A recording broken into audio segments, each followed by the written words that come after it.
ഹരി ഓം ഹരി ഓം.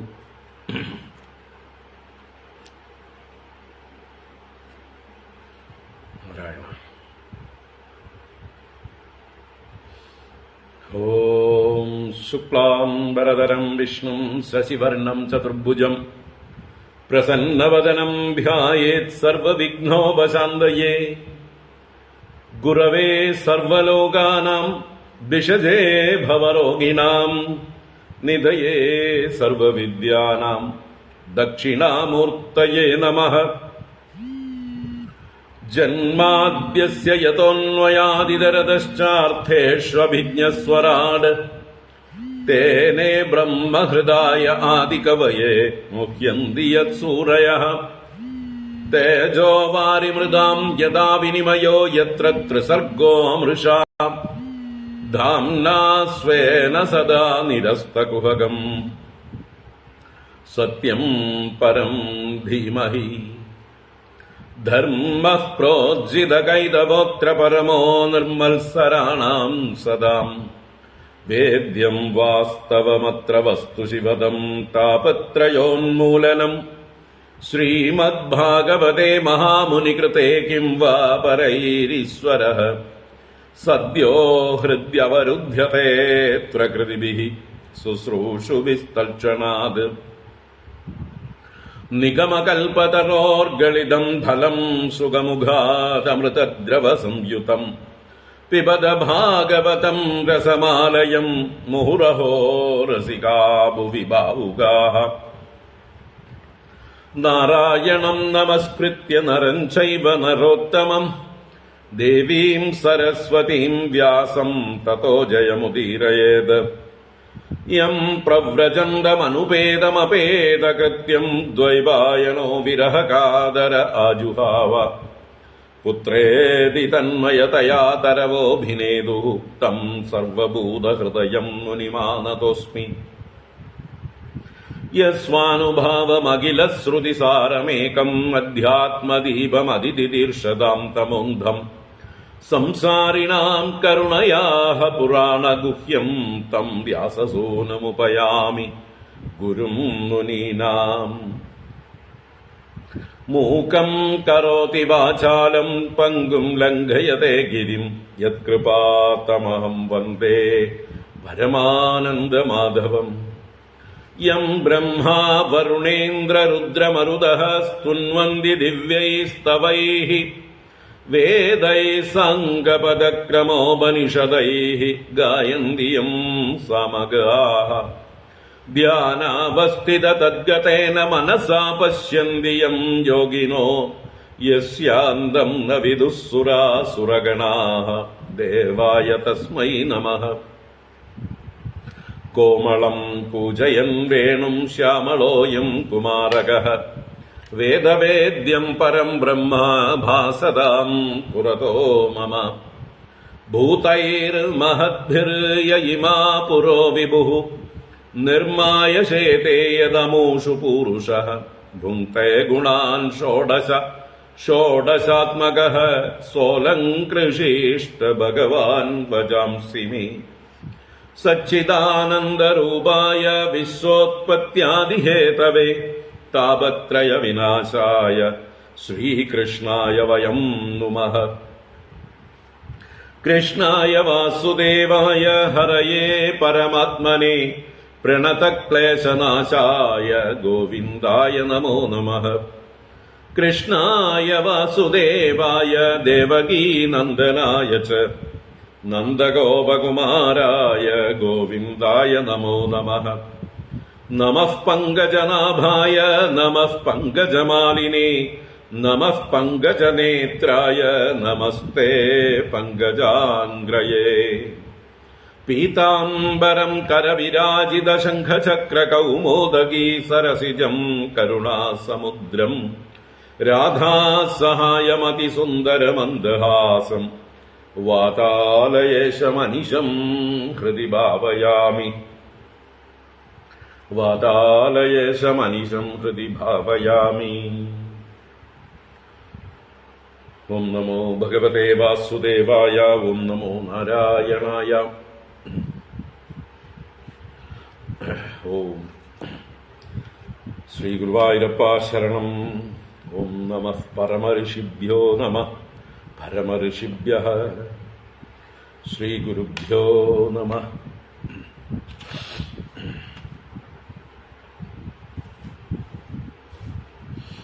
ഹരി ഓം ഹരി ഓം.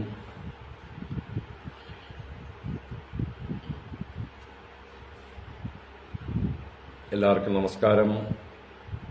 എല്ലാവർക്കും സുപ്രഭാതം, ശുഭദിനം, സുസ്വാഗതം. നാരായണ.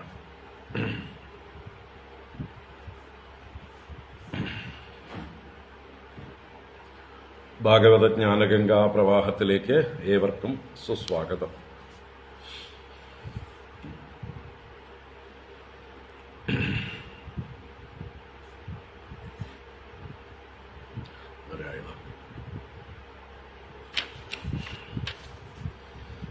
ഇന്ന് നമ്മുടെ ഭാരതത്തിന്റെ പ്രധാനമന്ത്രി മോദിജി പാലക്കാടുണ്ട്. പാലക്കാട് ടൗണിലൊരു റോഡ് ഷോ ഇത്ര നേരം ഉണ്ടായിരുന്നു, ഇപ്പോൾ കഴിഞ്ഞേ ഉള്ളൂ. അത് ഓൺലൈനായിട്ട് കണ്ടുകൊണ്ടിരുന്നു. അതിനു പുറമെ ഇവിടെ കുറച്ച് ഇൻവെർട്ടറിന്റെ പ്രശ്നമുണ്ടായി. അപ്പം അതുകൊണ്ട് വൈകി തുടങ്ങാം.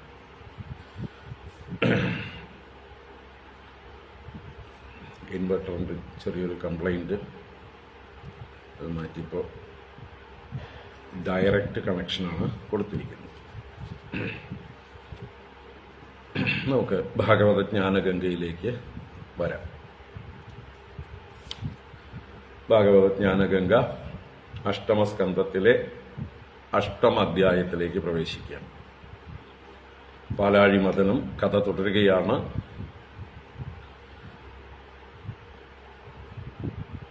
ഭഗവാൻ മഹാദേവൻ കാളകൂടവിഷം പാനം ചെയ്യുന്ന ആ ഭാഗം വരെ നമ്മൾ കണ്ടു.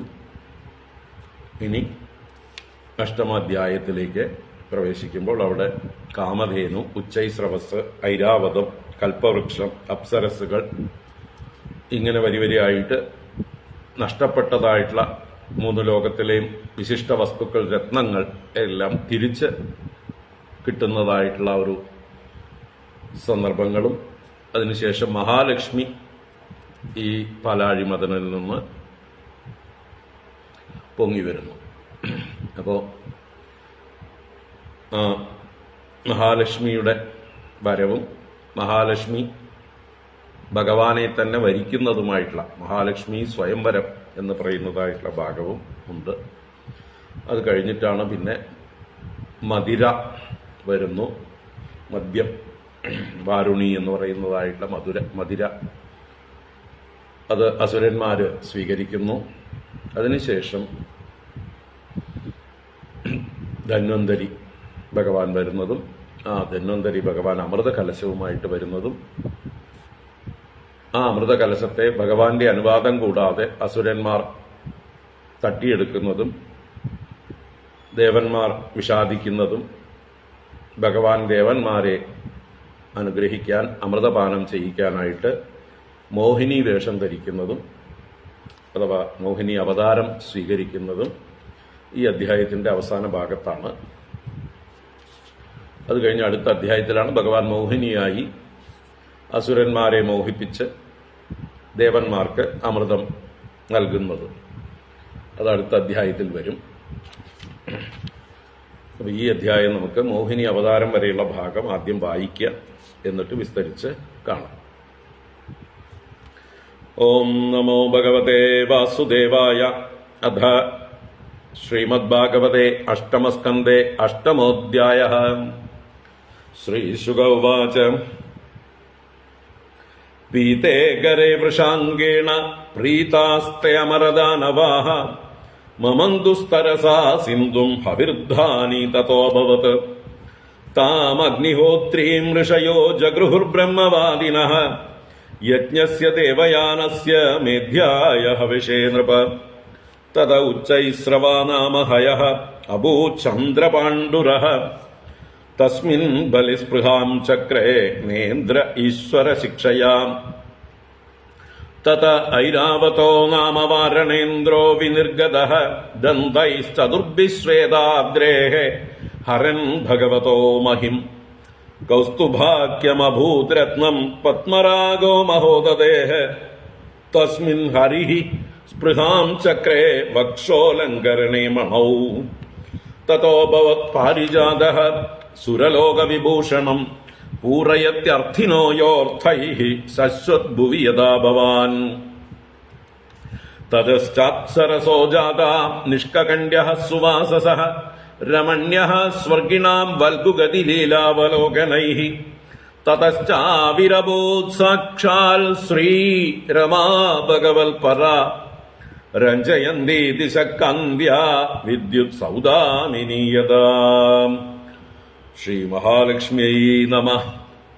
തസ്യാം ചക്രുസ്പൃഹാം സർവേ സസുരാസുരമാനവാഃ രൂപ ഔദാര്യ വയോവർണമഹിമാക്ഷിപ്തചേതസഃ തസ്യാ ആസനമാനിന്യേ മഹേന്ദ്രോ മഹദദ്ഭുതം മൂർത്തിമത്യഃ സരിശ്രേഷ്ഠാ ഹേമകുംഭൈർജലം ശുചിഃ അഭിഷേചനികാ ഭൂമിഃ ആഹരത് സകലൗഷധീഃ ഗാവഃ പഞ്ചപവിത്രാണി വസന്തോ മധുമാധവൗ ഋഷയഃ കൽപ്പയാൻ ചക്രുഃ അഭിഷേകം യഥാവിധി ജഗുർഭദ്രാണി ഗന്ധർവാഃ നട്യശ്ച നനുദുരു ജഗുഃ മേഘാമൃദംഗപണവമുരജാനകഗോമുഖാൻ വ്യനാദയൻ ശംഖവേണുവീണാസ്തുമുലനിസ്വനാൻ തതോപി ശിശിജുർദേവീം ശ്രിയം പത്മകരാം സതീം ദിഗിബാ പൂർണ്ണകലശൈഃ സൂക്തവാക്യൈർദ്വിജേരിതൈഃ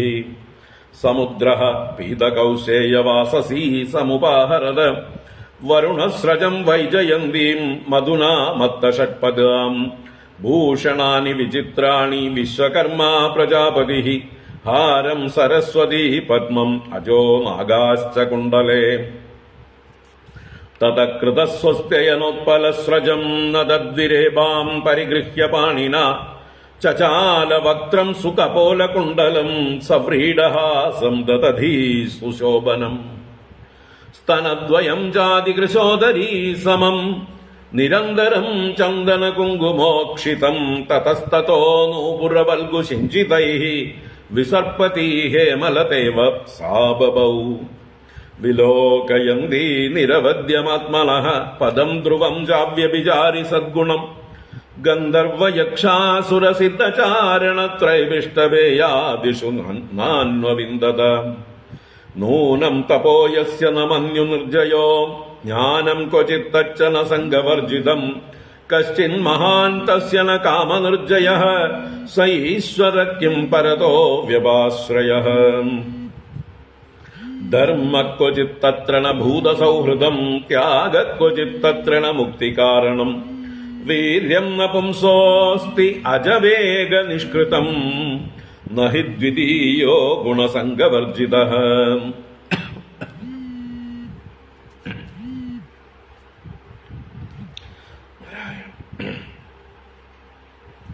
ക്വചിച്ചിരായുർ നഹി ശീലമംഗളം ക്വചിത്തദപ്യസ്തി ന വേദ്യമായുഷഃ യത്രോ ഭയം കുത്ര ച സോപ്യമംഗളഃ സുമംഗളഃ കശ്ചന കാംക്ഷതേ हि മാം ഏവം വിമൃശ്യാവ്യഭിചാരി സദ്ഗുണൈഃ വരം നിജൈകാശ്രയതാ ഗുണാശ്രയം വവ്രേ വരം സർവഗുണൈരപേക്ഷിതം രമാ മുകുന്ദം നിരപേക്ഷമീപ്സിതം തസ്യാംസ്യ ദേശേ ഉശതീം നവകഞ്ചമാലാം മാദ്യന്മധുവ്രതവരൂദഗിരോപഗുഷ്ടാം തസ്തൗ നിദായ നികടേ തദുരസ്വധാമ സവ്രീഡഃ സ വികസന്നയനേന യാതാം തസ്യാഃ ശ്രിയഃ ത്രിജഗതോ ജനകോ ജനന്യാ വക്ഷോ നിവാസമകരോത് പരമം വിഭൂതേഃ ശ്രീസ്വാഃ പ്രജാഃ സകരുണേന നിരീക്ഷണേന യത്ര സ്ഥിതൈധയത സാധിപതിം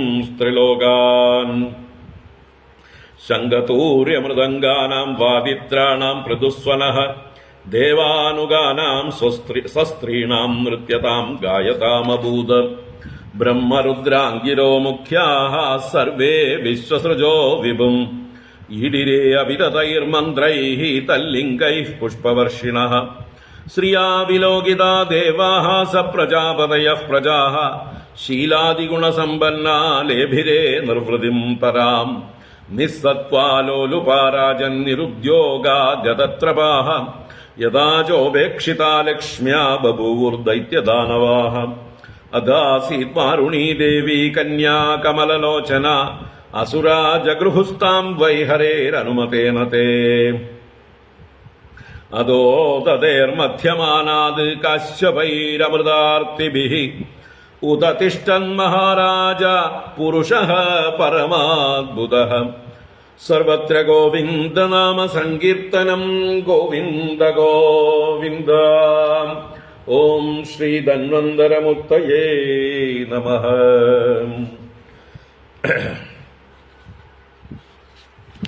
ഓം നാരായണ നാരായണ നാരായണ നാരായണ.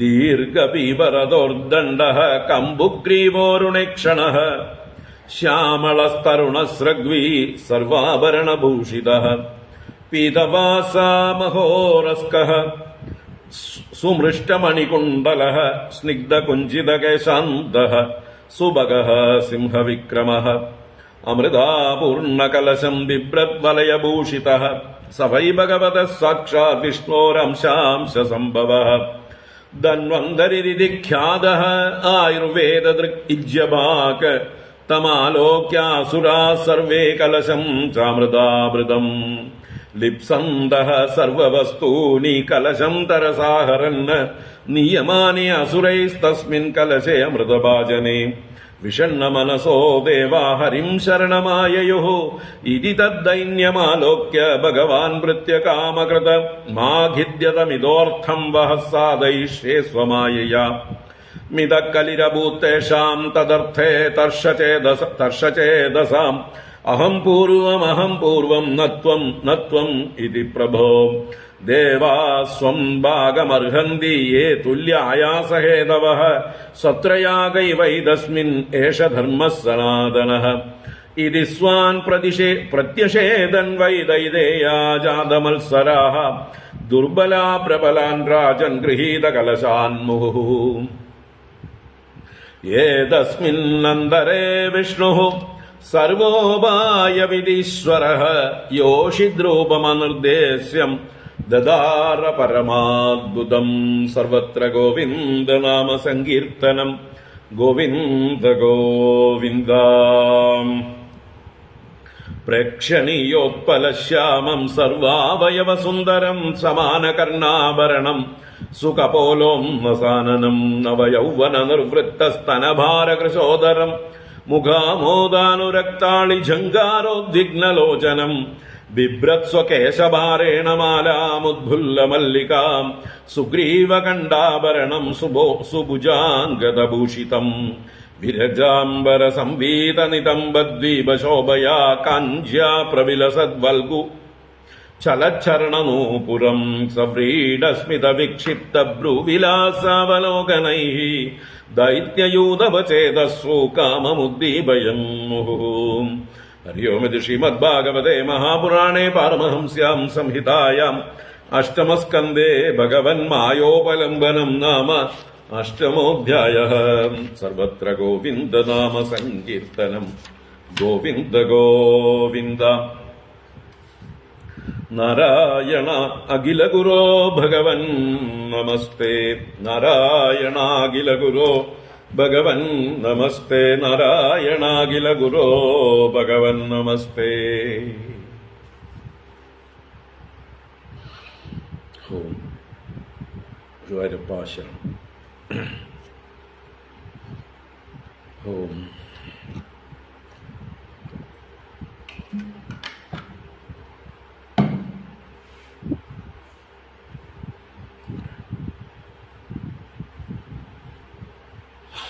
നാരായണ. എല്ലാവർക്കും ഒരിക്കൽ കൂടെ നമസ്കാരം, ഒരിക്കൽ കൂടെ സുപ്രഭാതം, ശുഭദിനം, സുസ്വാഗതം. അപ്പോ പാലാഴിമഥനം കഥയാണ് നമ്മൾ കണ്ടുകൊണ്ടിരിക്കുന്നത്. പാലാഴിമഥനത്തിൽ എല്ലായിടത്തും ഭഗവാൻ തന്നെയാണ് നിറഞ്ഞു നിൽക്കുന്നത്. ഭഗവാൻ തന്നെയാണ് മഥനം നടത്തുന്നത്. അങ്ങനെ കാളകൂട വിഷം പൊങ്ങി വന്നതും ദേവന്മാരെല്ലാം മഹാദേവനെ ശരണം പ്രാപിച്ചു.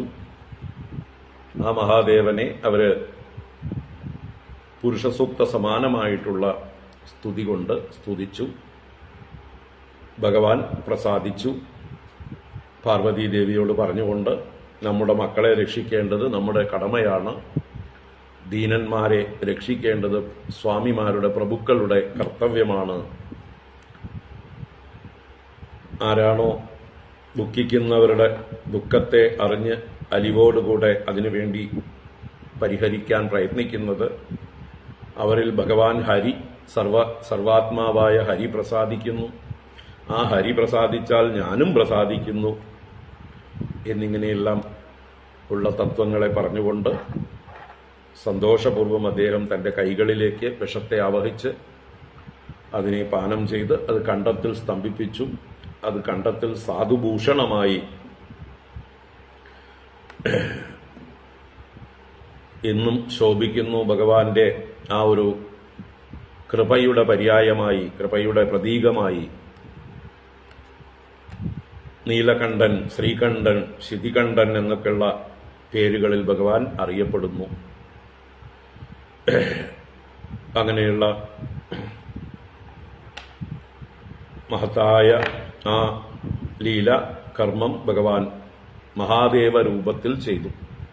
ഭഗവാൻ ഏകനായ ഭഗവാൻ തന്നെയാണ് വിഷ്ണുവായും ബ്രഹ്മാവായും മഹാദേവനായും ഒക്കെ 3 രൂപങ്ങളെ ധരിച്ചിരിക്കുന്നത്. അല്ലെങ്കിൽ ഈ കാണുന്ന ജഗത്തിലുള്ള സകല രൂപങ്ങളും ഭഗവാന്റെ രൂപങ്ങൾ തന്നെയാണ്. ഏകവും അദ്വിതീയവുമായിട്ടുള്ള ആ പരമതത്വം, പരമാത്മാ, അതുതന്നെയാണ് മഹാദേവ രൂപത്തില് ഇപ്പോ വിഷം കുടിച്ചത്. അതുകൊണ്ട് വേറെ വേറെ ആൾക്കാരല്ല ഇവിടെ ഇതൊക്കെ ചെയ്യുന്നത്. സാക്ഷാൽ ഭഗവാൻ തന്നെയാണ് പാലാഴിമദനം ചെയ്യുന്നതും അതിൽ നിന്ന് വന്ന വിഷം കുടിച്ചതും ഭഗവാൻ തന്നെ. അങ്ങനെ ഭഗവാന്റെ കൈകളിൽ നിന്ന് ചോർന്നുപോയ അല്പവിഷ തുള്ളികൾ ചില വിഷജന്തുക്കളും സർപ്പങ്ങളും ഒക്കെ ഭക്ഷിച്ചു എന്നും കൂടി പറഞ്ഞുകൊണ്ടാണ്.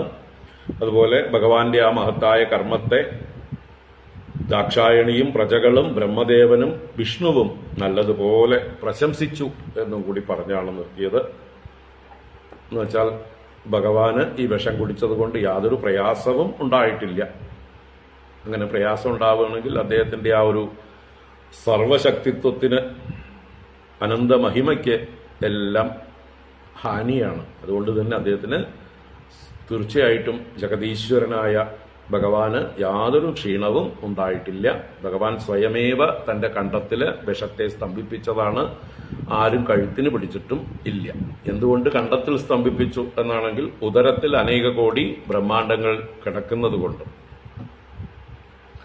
ഭഗവാൻ ഉദരത്തിലേക്ക് ആ വിഷത്തെ വിഴുങ്ങിയാൽ ഭഗവാന്റെ അന്തർഭാഗത്ത് അനേക കോടി ബ്രഹ്മാണ്ടങ്ങളുണ്ട്. പുറത്തേക്ക് തുപ്പിയാൽ പുറത്തുള്ള ബാഹ്യലോകങ്ങളും ദഹിച്ചു പോകും. അപ്പൊ ഇങ്ങനെ ബാഹ്യലോകങ്ങളെയും ആന്തരലോകങ്ങളെയും രക്ഷിക്കാൻ വേണ്ടിയാണ് തനിക്ക് ഇതുകൊണ്ട് യാതൊരു ദോഷവുമില്ല, താൻ തന്റെ കണ്ഠത്തിൽ ഇതിനെ ഒരു അലങ്കാരമായി, ഒരു നീലരത്നം പോലെ, നീല നെക്ലേസ് പോലെ അതിനെ വഹിച്ചുകൊള്ളാം എന്നുള്ള ആ ഒരു വിശാല ഭാവത്തിൽ ഭഗവാൻ അതിനെ കണ്ഠത്തിൽ ധരിച്ചിരിക്കുന്നു. അപ്പൊ അങ്ങനെ നമുക്ക് ആ ഭഗവാന്റെ മഹിമയെ ഓർമ്മിക്കാം. ആ ഭഗവാന്റെ മഹിമയെ ഓർത്ത് ഭഗവത് സ്മരണയിൽ ഇരിക്കേണ്ട ദിവസമാണ്, ഭഗവാനോടുള്ള കൃതജ്ഞത പ്രകടിപ്പിക്കേണ്ട ദിവസമാണ് നമ്മൾ ശിവരാത്രിയായി ആഘോഷിക്കുന്നത്, ആചരിക്കുന്നത്.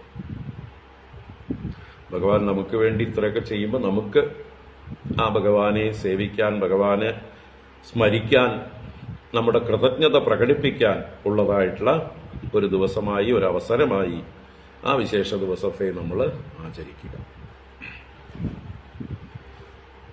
അപ്പോ ഇനിയും പാലാഴിമദനം തുടരുന്നു. പിന്നീട് എന്തൊക്കെയാണ് പൊങ്ങി വരുന്നത് എന്ന് നമുക്ക് കാണാം, വരിവരിയായിട്ട് കണ്ടുപോകാം. ഓം നമോ ഭഗവതേ വാസുദേവായ. അഥ ശ്രീമദ്ഭാഗവതേ അഷ്ടമസ്കന്ധേ അഷ്ടമോധ്യായഃ. ശ്രീശുക ഉവാച. പീതേ ഗരേ വൃഷാംഗേണ പ്രീതാസ്തേ അമരദാനവാഃ മമന്തുസ്തരസാ സിന്ധും ഹവിർധാനി തതോഭവത്. ശ്രീശുക ഉവാച. പീതേ ഗരേ വൃഷാംഗേണ പ്രീതാസ്തേ അമരദാനവാഹ മമന്തുസ്തരസാ സിന്ധും ഹവിർധാനി തതോഭവത്. സുഖബ്രഹ്മർഷി പരീക്ഷത്തിനോട് കഥ തുടരുന്നു. പീതേ ഗരേ വൃഷാംഗേണ.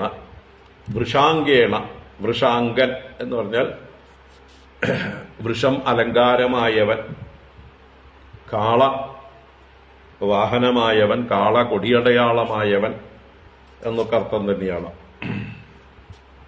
അപ്പോ മഹാദേവൻ, വൃഷഭവാഹനൻ എന്നൊക്കെ അർത്ഥം. അങ്ങനെയുള്ള വൃഷാംഗേണ ഗരേ പീതേ സതി. ഗരം വിഷമാണ്, പീതം പാനം ചെയ്യപ്പെട്ടപ്പോൾ. പീതേ, അപ്പൊ ഗരേ പീതേ സതി, വിഷം പാനം ചെയ്യപ്പെട്ടപ്പോൾ തേ അമരദാനവാഹ പ്രീതാഹ, ആ അമരന്മാരും ദാനവന്മാരും, അപ്പൊ ദേവന്മാരും അസുരന്മാരും രണ്ടു കൂട്ടർക്കും വളരെ പ്രീതിയുണ്ടായി, സന്തോഷമുണ്ടായി, മഹാദേവനോട് പ്രത്യേക സ്നേഹവും ഉണ്ടായി എന്നൊക്കെ താല്പര്യം. അങ്ങനെ പ്രീതരായ സന്തോഷിച്ചവരായ അമരദാനവന്മാർ മമന്തുഹു തരസാ സിന്ധും, സിന്ധും തരസാ മമന്തുഹു, ആ സിന്ധുവിനെ, സമുദ്രത്തെ, തരസാ വളരെ വേഗത്തിൽ തന്നെ, വളരെ ഉത്സാഹത്തോടുകൂടെ തന്നെ വീണ്ടും മമന്തുഹു, മമന്തുഹു മദനം ചെയ്തു എന്നർത്ഥം. വീണ്ടും എന്താണ് പാലാഴി മദനം തുടർന്നു. അപ്പൊ ഈ മദനത്തിലൊക്കെ ആരുണ്ട് കൂടെ? ഭഗവാൻ തന്നെയാണ് ഈ മദനം ചെയ്യല്. ഇവരൊക്കെ നിമിത്തമാത്രം. എന്തായാലും അവരെ പ്രോത്സാഹിപ്പിച്ചുകൊണ്ട് ഭഗവാനാണ് മദനം ചെയ്തത്. അവരും കൂടെ മദനം ചെയ്തു. തരസാ മമന്തുഹു. തതഃ ഹവിർധാനി അഭവത്. തതഃ അപ്പോൾ, അനന്തരം അവർ കടയാൻ ആരംഭിച്ചതോടുകൂടിയിട്ട് ഹവിർധാനി, ഹവിർധാനി എന്ന് പറഞ്ഞാല് ഹവിസിനെ ധരിക്കുന്നവൾ എന്നർത്ഥമാണ്. ഹവിസ് എന്ന് പറഞ്ഞാല് യാഗങ്ങളിൽ, യജ്ഞങ്ങളിൽ ഉപയോഗിക്കുന്നതായിട്ടുള്ള ഗോമയങ്ങളായിരിക്കുന്ന സകല ദ്രവ്യങ്ങളും ഹവിസാണ്. അപ്പൊ പാലാവാം, തൈരാവാം, വെണ്ണയാവാം, നെയ്യാവാം, ഇതെല്ലാം കൂടിയതായിട്ടുള്ള പഞ്ചഗവ്യമാവാം. എന്തായാലും ഇതൊക്കെ യാഗങ്ങൾക്ക് ആവശ്യമുള്ള സാധനങ്ങളാണ്. ഇതിനെയൊക്കെ ധരിക്കുന്നവൾ എന്നാണ് ഹവിർദാനി, ഹവിസിനെ ധരിക്കുന്നവൾ. അപ്പൊ ആ കാമധേനു, എല്ലാ ഹവിസുകളെയും നൽകുന്നവളായിരിക്കുന്ന ആ കാമധേനു അഭവത്, ഭവിച്ചു. കാമധേനു പൊങ്ങി വന്നു. അപ്പോ ആ പാലാഴിയിൽ നിന്ന് നേരത്തെ ഉണ്ടായിരുന്ന കാമധേനു നഷ്ടപ്പെട്ടു പോയതായിരുന്നു. 3 ലോകങ്ങളിലുള്ള സകല ഐശ്വര്യങ്ങളും നഷ്ടപ്പെട്ടു പോയതായിരുന്നു. ആ ഐശ്വര്യങ്ങളൊക്കെ ഓരോന്നായി തിരിച്ചു വരാൻ തുടങ്ങി, വീണ്ടും കിട്ടാൻ തുടങ്ങി എന്ന് താല്പര്യം. അങ്ങനെ ഹവിർദാനി വന്നു. അപ്പോഴോ എന്തു ചെയ്തു? താം അഗ്നിഹോത്രീം ഋഷയോ ജഗൃഹു ബ്രഹ്മവാദിനഃ യജ്ഞസ്യ ദേവയാനസ്യ മേധ്യായ ഹവിഷേ നൃപ. താം അഗ്നിഹോത്രീം ഋഷയോ ജഗൃഹുർ ബ്രഹ്മവാദിനഃ യജ്ഞസ്യ ദേവയാനസ്യ മേധ്യായ ഹവിഷേ നൃപ. താം അഗ്നിഹോത്രീം, അഗ്നിഹോത്രി എന്ന് പറഞ്ഞാൽ ഇവിടെ അഗ്നിഹോത്രത്തിന് ഉപയോഗിക്കപ്പെടുന്നവൾ എന്ന് വെച്ചാൽ അഗ്നിഹോത്രത്തിന് ആവശ്യമായ എല്ലാ ദ്രവ്യങ്ങളെയും നൽകുന്നവൾ. അങ്ങനെയുള്ള അഗ്നിഹോത്രിയായ താം, അവളെ ദേവയാനസ്യ യജ്ഞസ്യ മേധ്യായ ഹവിഷേ ബ്രഹ്മവാദിനഃ ഋഷയഃ ജഗൃഹു. ബ്രഹ്മവാദിനഃ ഋഷയഃ, ബ്രഹ്മവാദികൾ എന്ന് പറഞ്ഞാൽ വേദം പറയുന്നവർ, വേദോച്ചാരണം ചെയ്യുന്ന, വേദമന്ത്രങ്ങൾ ആലപിക്കുന്നവരായ, വൈദിക കർമ്മങ്ങൾ ചെയ്യുന്നവരായ ഋഷയഃ. ഇവിടെ ഋഷയഃ എന്ന് പറയുമ്പോൾ പ്രജാപതയഃ സന്യാസിനഃ. സന്യാസികൾക്ക് യജ്ഞങ്ങളില്ല, അതുകൊണ്ട് തന്നെ കാമധേനുവിന്റെ ആവശ്യവും ഇല്ല. അപ്പൊ സന്യാസി എന്നുള്ള അർത്ഥത്തിലല്ല ഇവിടെ ഋഷി എന്നുള്ളത്, ഇവിടെ പ്രജാപതികൾ എന്നുള്ള അർത്ഥത്തിൽ വസിഷ്ഠാദി ഋഷീശ്വരന്മാർ. ആ കാലത്ത് പ്രഗത്ഭരായ ആരൊക്കെയാണോ ഋഷീശ്വരന്മാർ അവർക്ക് ആയിട്ട്, അതാണ് ഋഷയഃ ബ്രഹ്മവാദിനഃ ഋഷയഃ ജഗൃഹു. ബ്രഹ്മവാദികൾ, വേദം പറയുന്ന പുരോഹിതന്മാരായ, യജ്ഞാദി അനുഷ്ഠാനങ്ങൾ ചെയ്യുന്നവരായ മഹാത്മാക്കളായ പ്രജാപതിമാരായ ബ്രാഹ്മണർ സ്വീകരിച്ചു. എന്തിനായിക്കൊണ്ട് സ്വീകരിച്ചു? മേദ്യായ ഹവിഷേ, മേദ്യമായ ഹവിസ്സിനായിക്കൊണ്ട്. മേദ്യം എന്ന് പറഞ്ഞാൽ പരിശുദ്ധമായത് ആണ്. പരിശുദ്ധമായിട്ടുള്ള ഹവിസ്സിനായിക്കൊണ്ട്. യജ്ഞദ്രവ്യങ്ങൾക്കായിക്കൊണ്ട്. അപ്പൊ എന്താണ് ഈ യജ്ഞം? എന്തിനുള്ളതാണ്? ദേവയാനസ്യ യജ്ഞസ്യ എന്ന് പറഞ്ഞു. ദേവയാനം എന്ന് പറഞ്ഞാൽ ദേവലോകപ്രാപ്തിക്കുള്ള മാർഗം. യാനം എന്നുള്ളവിടെ മാർഗം എന്നുള്ള അർത്ഥത്തില്. അപ്പൊ ദേവലോകപ്രാപ്തിക്കുള്ള മാർഗമാണ് എന്ത്? യജ്ഞം. യജ്ഞങ്ങളിലൂടെ സ്വർഗാദി ലോകങ്ങളെ പ്രാപിക്കാം, ഊർധ്വലോകങ്ങളെ പ്രാപിക്കാം. അപ്പൊ അങ്ങനെയുള്ള ഊർധ്വലോകപ്രാപ്തിക്ക്, സ്വർഗാദി ലോകപ്രാപ്തിക്ക് ഉതകുന്ന ആ യജ്ഞത്തിന് ആവശ്യമായിട്ടുള്ള അതിപരിശുദ്ധമായിട്ടുള്ള മേദ്യങ്ങളായ ഹവിസ്സിനായിക്കൊണ്ട്, ഹവിസ് ലഭിക്കാനായിക്കൊണ്ട് വേദം പറയുന്നവർ, വേദജ്ഞന്മാരായ പണ്ഡിതന്മാരായ ഗൃഹസ്ഥാശ്രമികളായ ഋഷീശ്വരന്മാർ സ്വീകരിച്ചു. നേരത്തെയും ഈ കാമധേനു ഉണ്ടായിരുന്നപ്പോ വസിഷ്ഠന്റെ എന്താ പറയുക സ്വന്തമായിരുന്നു. പിന്നീട് തലമുറകളായി കൈമാറി വന്ന് അത് ജമദഗ്നി മഹർഷിയുടെ അടുത്തുണ്ടായിരുന്നു. അല്ലെ, ജമദഗ്നി മഹർഷിയുടെ അടുത്തുണ്ടായിരുന്നപ്പോഴാണ് കാർത്തവീര്യാർജുനൻ തട്ടിക്കൊണ്ടുപോകാൻ ശ്രമിച്ചത്. അപ്പോഴാണ് പരശുരാമൻ അദ്ദേഹത്തിന്റെ പ്രവൃത്തികളിലേക്ക് കടക്കുന്നത്. അപ്പൊ ഇങ്ങനെ ബ്രാഹ്മണർക്ക് അതാത് കാലത്ത് ആരാണോ നേതൃത്വം വഹിക്കുന്നത് അങ്ങനെയുള്ള ആ പ്രജാപതിമാരായിട്ടുള്ള മഹാത്മാക്കളായ വേദജ്ഞന്മാരായ പുരോഹിതന്മാരായ ആളുകൾക്കുള്ളതാണ് ഈ കാമധേനുവിന്റെ കസ്റ്റഡി. അപ്പൊ ആ കാലത്ത് ഇപ്പൊ പാലാഴി മതനം ചെയ്യുന്ന കാലത്ത് ആരാണോ ഈ പറഞ്ഞ പുരോഹിതന്മാരായിരിക്കുന്ന ബ്രാഹ്മണർ, അവർക്ക് ഈ ഹവിർദാനിയെ, കാമധേനുവിനെ നൽകി, എല്ലാവരും കൂടി നൽകി. കാരണം അത് അവർക്ക് ചേരേണ്ടതാണ്, അവർക്കാണ് ഏറ്റവും അധികം ആവശ്യം. അപ്പൊ അവർക്ക് ബ്രാഹ്മണര് ഈ കാമധേനുവിനെ സ്വീകരിച്ചു എന്ന് പറഞ്ഞു. തുടർന്ന് തദ ഉച്ചൈസ്രവാനാമ ഹയോഭൂത് ചന്ദ്രപാണ്ഡുരഃ തസ്മിൻ ബലിസ്പൃഹാം ചക്രേ ന ഇന്ദ്രഃ ഈശ്വര ശിക്ഷയാ. തദ ഉച്ചൈസ്രവാനാമ ഹയോഭൂത് ചന്ദ്രപാണ്ഡുരഃ തസ്മിൻ ബലിസ്പൃഹാം ചക്രേ നേന്ദ്ര ഈശ്വര ശിക്ഷയാ. തതഃ അനന്തരം ഉച്ചൈസ്രവാനാമ ഹയഃ അഭൂത്. ഉച്ചൈസ്രവസ് എന്ന് പേരുള്ളതായിട്ടുള്ള മറ്റേ ഹയം എന്നാൽ കുതിര, അഭൂത് ഭവിച്ചു. എങ്ങനെയുള്ളത്? ചന്ദ്രപാണ്ഡുരഃ, ചന്ദ്രനെ പോലെ വെളുത്തത്. പാണ്ഡുരം എന്നാൽ വെളുത്ത നിറമുള്ളത്, ശുഭ്രനിറമുള്ളത് എന്നൊക്കെ അർത്ഥം. അപ്പൊ ചന്ദ്രനെ പോലെ വെളുത്തതായിട്ടുള്ള ആ ഉച്ചൈസ്രവസ് എന്നുള്ളതായിട്ടുള്ള വിശിഷ്ടമായ ഹയം അഥവാ ഹയരത്നം. ധേനുക്കളിൽ രത്നമാണ് കാമധേനു, ഹയങ്ങളിൽ രത്നമാണ് ഹയരത്നമായിട്ടുള്ള ഉച്ചൈസ്രവസ്. ഈ ഉച്ചൈസ്രവസ് ഒറിജിനൽ കസ്റ്റോഡിയൻ ഇന്ദ്രനാണ്. പക്ഷെ ഇപ്പൊ ആരതിനെ കൊതിച്ചു? തസ്മിൻ ബലിഹി സ്പൃഹാം ചക്രേ. തസ്മിൻ ആ ഹയത്തിൽ, ആ ഉച്ചൈസ്രവസിൽ ബലിഹി സ്പൃഹാം ചക്രേ, ബലി മഹാബലി, അസുര രാജാവായ മഹാബലി സ്പൃഹാം ചക്രേ കൊതിച്ചു, കൊതിയെ ചെയ്തു. ഇത് എനിക്ക് വേണമെന്ന് അദ്ദേഹം ക്ലെയിം ചെയ്തു. അപ്പൊ ഭഗവാൻ നേരത്തെ പറഞ്ഞിട്ടുണ്ട് അല്ലെ, ഇതിന്റെ ആരംഭത്തിൽ തന്നെ പറഞ്ഞിട്ടുണ്ട്, അസുരന്മാരെന്ത് ചോദിച്ചാലും അവർക്ക് വിട്ടുകൊടുത്തോളൂ, നമുക്ക് അമൃതമാണ് ലക്ഷ്യം. അതുവരയ്ക്ക് ഒരു തരത്തിലുള്ള തർക്കങ്ങളും ഉണ്ടായി ഈ പദ്ധതി മുടങ്ങിപ്പോകരുത് എന്ന് പറഞ്ഞിരുന്നു. അതാണ് ന ഇന്ദ്രഃ ഈശ്വര ശിക്ഷയാ. ഇന്ദ്രഃ ന സ്പൃഹാം ചക്രേ. ഇന്ദ്രൻ സ്പൃഹയെ ചെയ്തില്ല. എന്തുകൊണ്ട്? ഈശ്വര ശിക്ഷയാ, ഈശ്വരന്റെ ഉപദേശം നടത്തമുള്ള ശിക്ഷ എന്ന് പറഞ്ഞാൽ അദ്ദേഹം കൊടുത്ത ട്രെയിനിങ് കാരണമായിട്ട്, മുമ്പേ കൊടുത്ത ഉപദേശം കാരണമായിട്ട്. വേണമെങ്കിൽ ഇപ്പോ ഒന്ന് ഭഗവാന്റെ മുഖത്തേക്ക് നോക്കിയിട്ടുണ്ടാവും മഹാബലി അതിനെ വേണമെന്ന് പറഞ്ഞ സമയത്ത്. അപ്പോ ഭഗവാൻ കണ്ണുകൊണ്ട് കാണിച്ചിട്ടുണ്ടാവും കൊടുത്തേക്ക് എന്ന്. പോട്ടെ, നമുക്കിപ്പോ കാര്യം നടക്കാം, പിന്നെ നമുക്കത് തിരിച്ചു വേണമെങ്കിൽ എടുക്കാം.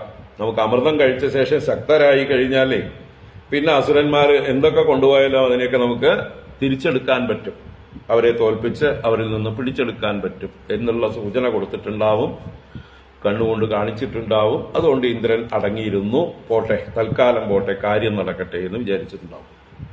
അപ്പൊ അങ്ങനെ ഇന്ദ്രഃ ന ഈശ്വര ശിക്ഷയ, ഇന്ദ്രൻ അതില് കൊതി വെച്ചില്ല ഈശ്വരന്റെ അഥവാ ഭഗവാന്റെ നിർദ്ദേശപ്രകാരം. അപ്പൊ അങ്ങനെ ഉച്ചൈസ്രവസ് എന്നുള്ള ഹയരത്നം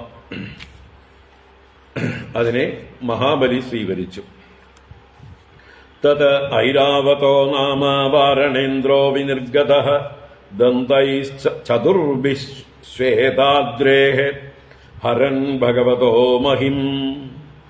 തത് ഐരാവതോ നാമ വാരണേന്ദ്രോ വിനിർഗതഃ ദന്തൈശ്ചതുർഭിശ്വേതാദ്രേഃ ഹരൻ ഭഗവതോ മഹീം. ചതുർഭിഃ ദന്തൈഃ ഭഗവതഃ ശ്വേതാദ്രേഃ മഹിം ഹരൻ ഐരാവതഃ വാരണേന്ദ്രഃ തതഃ വിനിർഗതഃ. ഐരാവതഃ വാരണേന്ദ്രഃ. വാരണേന്ദ്രൻ എന്ന് പറഞ്ഞാൽ ഗജേന്ദ്രൻ. വാരണം എന്നാൽ ഗജമാണ്, ഇന്ദ്രൻ, വാരണേന്ദ്രൻ ഗജേന്ദ്രൻ. അപ്പൊ തതഃ അനന്തരം ഐരാവതം എന്ന് പേരുള്ള ആ വാരണേന്ദ്രൻ വിനിർഗതഃ പാലാഴിയിൽ നിന്ന് പൊങ്ങി വന്നു. അതും നേരത്തെ ഉണ്ടായിരുന്നതാണ്. കാരണം ഇതേ ഐരാവതത്തിന്റെ ശിരസിൽ വെച്ചാണ് ദുർവാസാവ് കൊടുത്തതായിട്ടുള്ള ആ വിശിഷ്ടമായിട്ടുള്ള പുഷ്പമാല ഇന്ദ്രൻ അതിന്റെ പുറത്ത് വെച്ച് തന്റെ തലമുടി കെട്ടുകയോ എന്തോ ചെയ്യുമ്പോഴാണ് വണ്ടുകൾ വന്ന് ആക്രമിച്ച സമയത്ത് ആ ഐരാവതം ഈ പുഷ്പമാലയെ താഴെ എടുത്തിട്ട് ചവിട്ടിത്തേച്ചത്. അപ്പോഴാണ് ദുർവാസാവ് ഇന്ദ്രനെയും ദേവന്മാരെയും ഒക്കെ ശപിച്ചത്, നിങ്ങളുടെ സർവ്വ ഐശ്വര്യങ്ങളും നഷ്ടപ്പെട്ടു പോകട്ടെ എന്ന്. അപ്പൊ മുമ്പേ ഉണ്ടായിരുന്ന വാരണേന്ദ്രനായ ഐരാവതം നഷ്ടപ്പെട്ടു പോയത് തിരിച്ചു വരികയാണ് വീണ്ടും പാലാഴിയിൽ നിന്ന്. അപ്പോ ഈ വാരണേന്ദ്രൻ എങ്ങനെയുള്ളതാണ്? ചതുർഭിഹി ദന്തൈഹി, 4 ദന്തങ്ങളുള്ളതാണ്, 4 കൊമ്പുകളുള്ളതാണ് എന്നർത്ഥം. വലിയ 4 കൊമ്പനാനയാണ് ഐരാവതം. അത് ഭഗവതഃ ശ്വേതാദ്രേഹേ മഹീം ഹരൻ. ഭഗവാൻ എന്ന് പറഞ്ഞാൽ ഇവിടെ മഹാദേവൻ. മഹാദേവന്റെ ശ്വേതാദ്രി എന്ന് പറഞ്ഞാൽ ശ്വേതപർവ്വതം എന്ന് പറഞ്ഞാലോ വെള്ളപർവ്വതം, മഞ്ഞിന്റെ പർവ്വതം, രജത പർവ്വതമായ കൈലാസം. അപ്പൊ ആ കൈലാസത്തെ എന്താ പറയുക, അതിന്റെ മഹിം ഹരൻ. മഹി എന്നാൽ മഹിമ. കൈലാസത്തിന്റെ മഹിമയെ ഹരിക്കുന്ന രീതിയിലുള്ള ചന്തമുള്ള വലുപ്പമുള്ള ഐരാവതം എന്നുള്ളതായിട്ടുള്ള ആ വെളുത്ത ആന, വെള്ള ആന, 4 കൊമ്പനാന പൊങ്ങി വന്നു. അത് തീർച്ചയായിട്ടും ദേവന്മാരാൽ സ്വീകൃതമായിട്ടുണ്ടാവും. അതിനെക്കുറിച്ച് ഇവിടെ ഒന്നും പറഞ്ഞില്ല. കാരണം അത് ദേവന്മാരുടെ സ്വന്തമാണ്. വേറെ ആരും ക്ലെയിം ചെയ്തിട്ടില്ലെങ്കിൽ ഓട്ടോമാറ്റിക്കലി ദേവന്മാരുടെ അക്കൗണ്ടിലേക്ക് നീക്കിയിരുത്തപ്പെടും. എന്തായാലും അതിനെക്കുറിച്ച് ഇവിടെ പ്രത്യേകിച്ച് ഒന്നും പറഞ്ഞില്ല. കാരണം എന്തെങ്കിലും വിശേഷം ഉണ്ടെങ്കിലല്ലേ പറയേണ്ടൂ. സാമാന്യമായിട്ടുള്ള കാര്യങ്ങൾ എടുത്തെടുത്ത് പറയേണ്ട ആവശ്യമില്ല.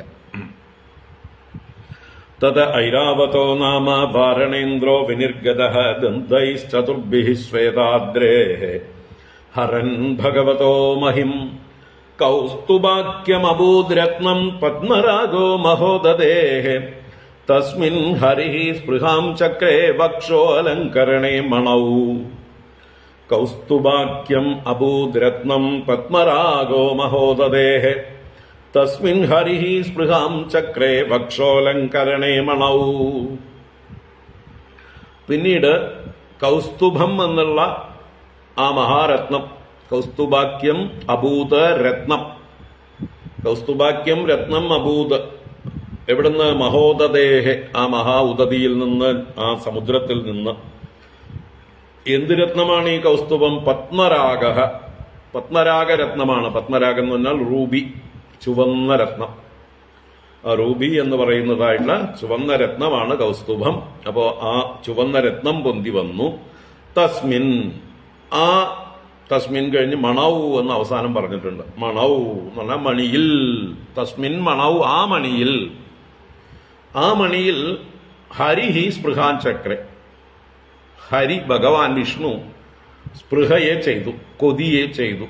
എന്തിന്? വക്ഷോ അലങ്കരണെ, തന്റെ വക്ഷസ്സിനെ അലങ്കരിക്കാൻ, തന്റെ മാറിനെ, തന്റെ എന്താ പറയുക ശരീരത്തെ അലങ്കരിക്കാനായിക്കൊണ്ട് ഭഗവാൻ കൊതിച്ചു എന്നാണ് പറയണത്. അല്ലെ, ഒരു കൊതിയില്ലാത്ത, ഒന്നിലും കൊതിയില്ലാത്ത ഭഗവാന് കൗസ്തുഭം എന്നൊരു രത്നം കണ്ടപ്പോ കൊതി. ഇത്ര കൊതിയനാണോ ഭഗവാൻ? ഭഗവാൻ ആഭരണപ്രിയൻ ആണോ? അല്ലെങ്കിൽ ആഭരണങ്ങളിൽ കൊതിയുള്ള ആളാണോ എന്നൊക്കെ ഇത് കണ്ടു കഴിഞ്ഞാൽ തോന്നും. വേറെ ആർക്കും കൊടുക്കാതെ ഭഗവാൻ അതിനെ സ്വന്തമായിട്ട് എനിക്ക് വേണം കേട്ടോ എന്ന് പറഞ്ഞ് ഭഗവാൻ തന്റെ എന്താ പറയുക കണ്ടത്തെ അല്ലെങ്കിൽ തന്റെ വക്ഷസ്സിനെ അലങ്കരിക്കാനായിക്കൊണ്ട് ആ മണിയിൽ സ്പൃഹയെ ചെയ്തു. ഭഗവാൻ കൊതി ചെയ്തപ്പോൾ ആരും തടഞ്ഞൂല്ല. അത് ഭഗവാന് തന്നെ ചേരട്ടെ എന്ന് വിചാരിച്ച് ഭഗവാൻ അതിനെ എടുത്ത് തന്റെ കണ്ഠത്തിൽ ആഭരണമാക്കി മാറ്റി. ഭഗവാൻ ആഗ്രഹിച്ചു എന്നാ പറയണത്. അപ്പൊ ഒന്നിലും കൊതിയില്ലാത്ത ഭഗവാൻ. ഇനി നോക്കൂ, സാക്ഷാൽ മഹാലക്ഷ്മി വരുമ്പോ പോലും ഒരു സ്പൃഹയും ഇല്ലാതെ നിൽക്കുന്നത് കാണാം. തന്റെ പത്നിയോട് പോലും ഒരു സ്പൃഹയുമില്ലാത്ത, ഒരു കൊതിയുമില്ലാത്തതായ ഭഗവാൻ, ലോകത്തിൽ ഒന്നിനോടും കൊതിയില്ലാത്ത ഭഗവാൻ, അല്ലെ? ക്വാപിതേ സംഘവാർത്ത എന്ന് മേൽപ്പത്തൂര് പറയുന്ന ക്വാപി, ഒരിടത്തും ഒരു വസ്തുവിലും ഒരിക്കലും അങ്ങേക്ക് സംഘവാർത്ത അപിന, സംഘം എന്നുള്ള വാർത്ത പോലും ഇല്ല. അങ്ങനെയുള്ള ഭഗവത് ശബ്ദ മുഖ്യാശ്രയനായ അങ്ങേക്ക് കൊതിയോ? അപ്പൊ അതിലെന്തോ സംഭവം ഉണ്ട്, അല്ലേ? അത് ചിന്തിക്കാൻ വേണ്ടിയിട്ടാണ് ഇവിടെ ഇങ്ങനെ സ്പെഷ്യലായിട്ട് എടുത്ത് പറഞ്ഞത്.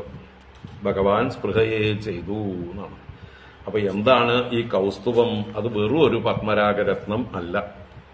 വേറെ പത്മരാഗരത്നങ്ങൾ ഇഷ്ടം പോലെ ഉണ്ടെങ്കിലും അത് ഭഗവാന് കൊടുത്താൽ അതൊന്നും ഭഗവാന് വേണ്ടേനും. ഈ കൗസ്തുഭം മാത്രമേ വേണ്ടൂ.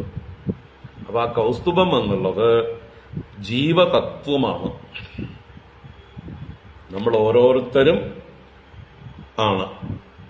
നമ്മുടെയൊക്കെ പ്രതീകമാണ് കൗസ്തുഭം. അത് കൗസ്തുഭം ജീവതത്വമാണ് എന്നുള്ളത് ഇനി 12-ാം സ്കന്ധത്തില് 11-ാം അധ്യായത്തില് പറയും. ഭഗവാന്റെ കയ്യിലെ ആയുധങ്ങളും ഭഗവാന്റെ ആഭരണങ്ങളൊക്കെ മഹാപുരുഷ ലക്ഷണമായിരിക്കുന്ന ആ കാര്യങ്ങളെയൊക്കെ എടുത്തെടുത്ത് അത് ഏതേത് തത്വങ്ങളെ പ്രകാശിപ്പിക്കുന്നു എന്ന് പറയുമ്പോൾ അവിടെ പറയും കൗസ്തുഭം എന്ന് പറഞ്ഞാൽ അത് ജീവതത്വമാണ് എന്ന്.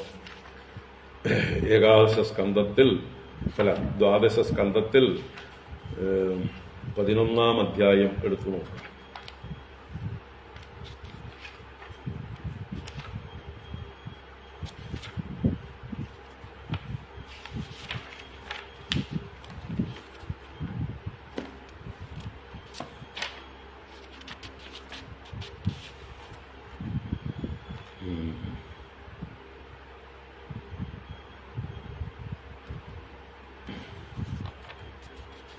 പത്താം ശ്ലോകത്തില് ഉണ്ട്.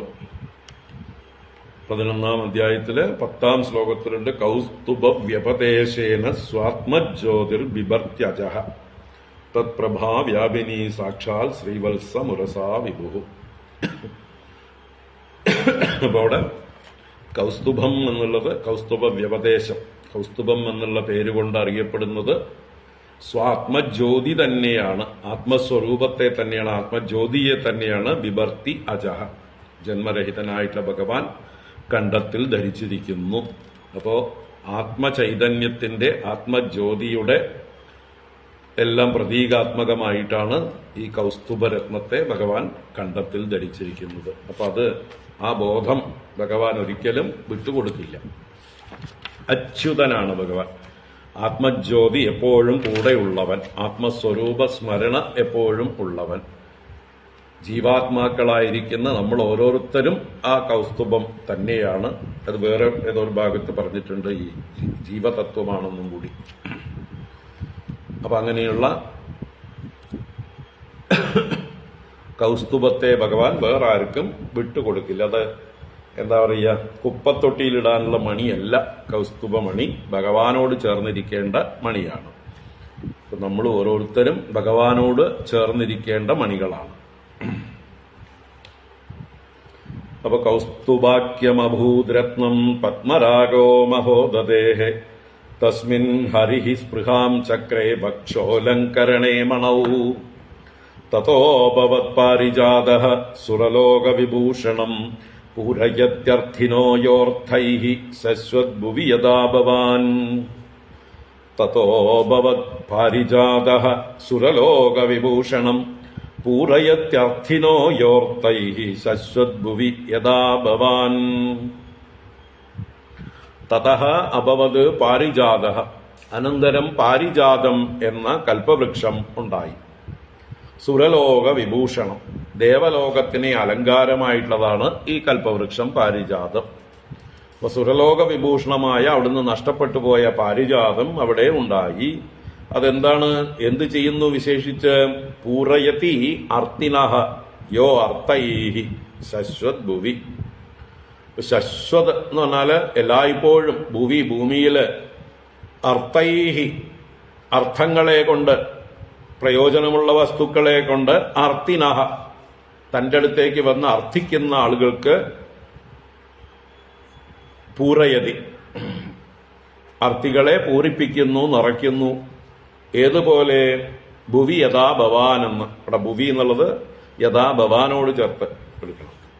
ഈ ഭൂമിയിൽ എങ്ങനെയാണോ അങ്ങ് എന്ന് പരീക്ഷിത്ത് രാജാവിനെ നോക്കി പറയണം. പരീക്ഷിത്ത് രാജാവ് ഭൂമിയിലെ ഒരു കൽപ്പവൃക്ഷം പോലെയാണ്.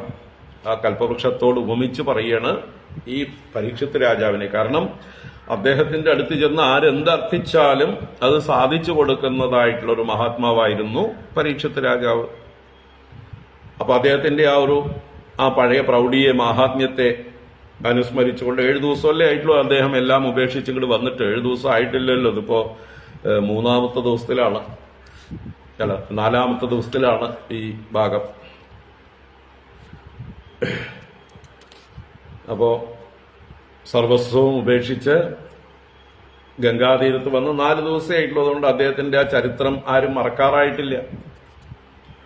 അപ്പോൾ ഇതുവരേക്കും കൽപ്പവൃക്ഷം പോലെ സകലരെയും സന്തോഷിപ്പിച്ചുകൊണ്ടിരുന്ന ഒരു മഹാരാജാവായിരുന്നു ഈ പരീക്ഷിത്ത് രാജാവ്. അപ്പോൾ ഭൂമിയിലെ കൽപ്പവൃക്ഷമായിരുന്നു പരീക്ഷിത്ത് എന്ന് സൂചിപ്പിക്കുകയാണ്. യഥാ ഭവാൻ, ഭൂമിയിൽ എങ്ങനെയാണോ അങ്ങ്, അതുപോലെ സ്വർഗത്തിൽ തന്റെ അടുത്ത് വന്ന് അർത്ഥിക്കുന്നവർക്ക് അവരുടെ അർത്ഥങ്ങളെ, അവർക്ക് ആവശ്യമുള്ള വസ്തുക്കളെ പൂരിപ്പിക്കുന്ന വസ്തുവാണ് ഈ സുരലോക വിഭൂഷണമായ പാരിജാതം.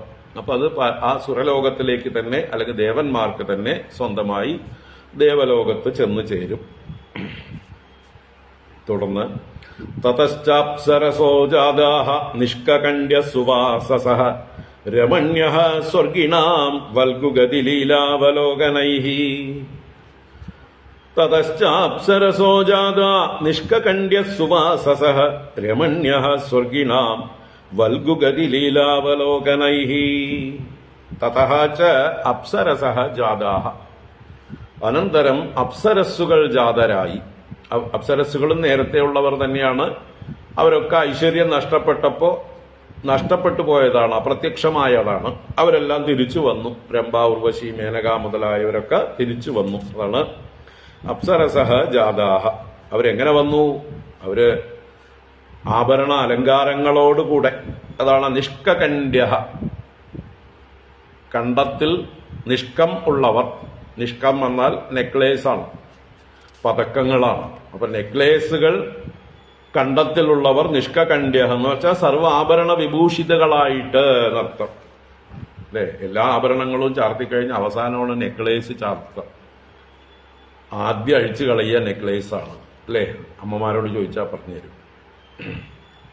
സ്ത്രീകള് എവിടെയെങ്കിലും പുറത്തു പോയിട്ട് വന്നാൽ നെക്ലേസ് ഒക്കെ കല്യാണങ്ങൾക്കൊക്കെ ഇട്ടിട്ട് പോയി കഴിഞ്ഞാൽ ആദ്യം വന്ന് അഴിക്കുന്നത് നെക്ലേസ് ആണ്. കാരണം തൊണ്ടയിൽ ആരെങ്കിലും പിടിച്ച പോലെ ഉണ്ടാവും, കഴുത്തിന് ആരെങ്കിലും പിടിച്ച പോലെ ടൈറ്റ് ആയിരിക്കും അത്. അപ്പൊ അത് വേഗം അഴിച്ചു വെക്കും. അതുപോലെ അവസാനം എല്ലാ വസ്ത്രവും എല്ലാ ആഭരണങ്ങളും ധരിച്ചു കഴിഞ്ഞ് അതിന്റെ മുകളിലാണ് നെക്ലേസ് ധരിക്കുക. അപ്പൊ നെക്ലേസും ധരിച്ചിരിക്കുന്നു എന്ന് പറഞ്ഞാൽ പിന്നെ ബാക്കിയുള്ള ആഭരണങ്ങൾ ഇട്ടിരിക്കണമെന്ന് പറയേണ്ട കാര്യമില്ല.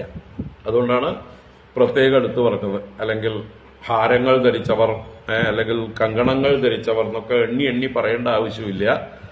നിഷ്കകണ്ഠ്യഃ എന്ന് പറഞ്ഞാൽ എല്ലാം ഇൻക്ലൂസീവായി.